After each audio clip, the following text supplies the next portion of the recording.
Whenever I hear that large corporations are spending a ton of money on lobbying efforts to pass certain laws and regulations, I always kind of raise an eyebrow.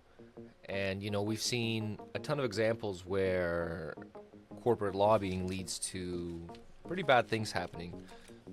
One of the first things I think about is how, for example, the pharmaceutical industry lobbies the government. And through those efforts, sometimes drugs are rushed to market. And what happens when drugs are rushed to market and then, there are thousands, tens of thousands of deaths? Well, the government slaps the company with a fine. However, that fine is often much, much, much less than what the company made in sales. And so it just incentivizes more lobbying efforts to get more things through that may not be for the best of the public.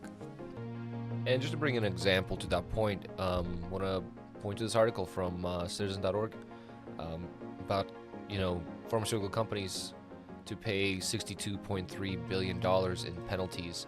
And this is through various settlements, through various different lawsuits and court cases. They're misadvertising on efficacy of certain medicines and things like that. And this is one of the biggest examples of what kind of things lobbying can lead to from large corporations.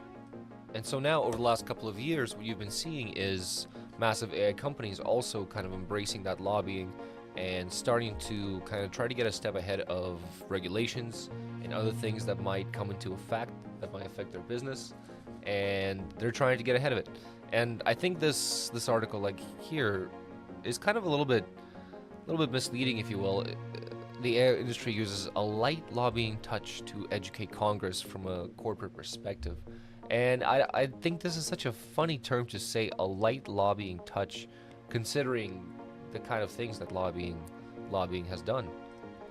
I think this kind of messaging really downplays the effect that lobbying can have, as it's just a light lobbying touch to educate Congress from a corporate perspective, but in reality, a lot of the times it's also used as a tool to create loopholes to exploit for profits and gains. I want to read a couple more lines from this article because they kind of highlight the current issues that are very, very troubling. AI companies are seeking to stifle European-style regulation. The primary goal of most of these lobbyists is to convince Washington that the fears around AI are overblown and that the United States does not need to follow the European Union, which passed first-of-its-kind regulations earlier this year with the Artificial Intelligence Act. The constant theme is don't do what the EU has done. The throwaway line is, the EU is a regulatory superpower, said Representative Don Baer, a Virginia Democrat focused on AI. I haven't heard anyone sticking up for the EU yet. So we're going to go back and analyze this line a little bit. Let me just finish here. Congress has so far taken a light touch on AI. Legislation is not likely to pass either house before the November election, something some lawmakers believe is necessary because of the way AI, using complex computing technology, can create believable but fake images, audio, and video, leading voters to question what they hear and undercutting trust in elections. To me, this last point is a huge red flag. I mean, the state of AI in terms of creating images, audio, and video has gone through some crazy iterations over the last 6-7 months. With Soar Around the Block, there's been many competitors that can now create very realistic videos, and same with audio. It's gone through several iterations to now being very, very lifelike and having proper cadence of human speech, and it being very, very hard to tell the difference in some cases. The fact that Congress isn't rushing to get this stuff through, I don't know, it seems a little, maybe suspicious is a little too much, but, as some people like to say, 1 point on a graph doesn't really mean too much, but once you get several points and it starts to draw a line, you kind of see a common theme and common interests converge. Now I want to go back and kind of take a look at this line as well, because this is quite a statement. So let's take a look, see how much support the legislation actually has gotten and if anyone's been sticking up for it. And so going down the rabbit hole, found this letter from U.S. Chamber of Commerce, kind of about the AI policies and things like that. And this is kind of speaking to it from a financial sector perspective. But still, this is something that, it's kind of a mixed review. It does give a decent amount of criticism about things to improve in the legislation, but it also does praise EU for kind of being a landmark place for this kind of legislation to start going through. And so, while not everyone might agree with the EU legislation, a lot of people are commenting that it is a good path to go towards, especially with the amount of fraud and scams that are now capable and are kicking off due to AI's capability with images, audio, and video. And it's only going to get worse in terms of the capability of scammers to leverage this technology towards their own ends.